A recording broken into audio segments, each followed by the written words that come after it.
ہندوستان کے اندر ایک فتنہ اٹھا، مرزا غلام احمد قادیانی۔ اس کا مقابلہ کرنے کے لیے اللہ نے پھر ایک شیر بھیجا، دنیا اسے پیر مہر علی شاہ کہتی ہے۔ سید ہے نا، مولا علی کی اولاد۔ آپ نے اس کو سمجھایا کہ بندے کا پتر بن جا، تو یہ کام صحیح نہیں کر رہا، بلکہ ایک جگہ اس نے اپنی کتاب کے اندر لکھا ہے، دافع البلا کتاب اس نے لکھی ہے، اس کے صفحہ نمبر 3 یا 4 پہ اس نے لکھا ہے کہ اللہ پاک نے مجھ پر وحی بھیجی اور اللہ نے فرمایا ہے کہ اے غلام احمد، تو میرے لیے اولاد کی جگہ پہ ہے، تو میرے میں سے ہے، میں تیرے میں سے ہوں۔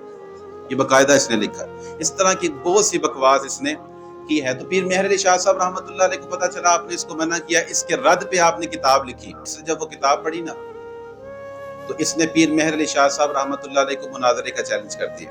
اس نے کہا جی آئیں میرے ساتھ مناظرہ کر، بات کر لیتے ہیں بیٹھ کے، آپ کہتے ہیں میں نبی نہیں ہوں، میں ثابت کروں گا کہ میں نبی ہوں۔ آپ نے فرمایا کر لو مناظرہ، کہاں کرنا ہے؟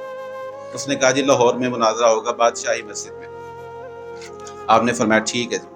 آپ جب گولڑا شریف سے مناظرہ کرنے کے لیے نکلنے لگے نا، تو آپ کی ایک مرید نے کہا، اس نے کہا حضرت آپ تو درویش ہیں، آپ تو فقیر لوگ ہیں، درویش لوگ ہیں، یہ مناظرے کرنا تو علماء کا کام ہے، یہ تو مولویوں کا کام ہے، آپ مناظرے کرتے اچھے نہیں لگتے، آپ تو درویش ہیں۔ جب مرید نے کہا نا کہ آپ تو درویش ہیں، مناظرے کرنا یہ مولویوں کا کام ہے، آپ کا کام نہیں، تو آپ نے فرمایا میں ایسی درویشی پہ لعنت بھیجتا ہوں۔ حضور کا ختم نبوت کا منکر وہاں مجھے بلا رہا ہے، میں کہوں جی میں درویش ہوں، مولویوں کا کام ہے یہ؟ فرمایا میں لعنت بھیجتا ہوں ایسی درویشی کے اوپر۔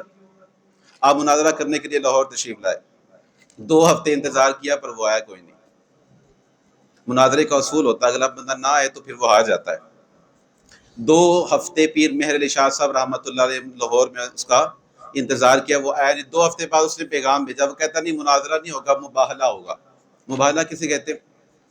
اس نے کہا جی معذور آدمی جو ٹانگوں سے چل نہیں سکتا، معذور آدمی جو ٹانگوں سے چل نہیں سکتا، اس کو بیچ میں بٹھائیں گے ہم، آپ بھی اس کے لیے دعا کریں گے یا اللہ اگر میں سچا ہوں تو اس کو ٹھیک کر دے، آپ بھی دعا کریں گے، پھر میں بھی دعا کروں گا یا اللہ اگر میں سچا ہوں تو اس کو ٹھیک کر دے، جو سچا ہوگا اس کی دعا قبول ہو جائے گی۔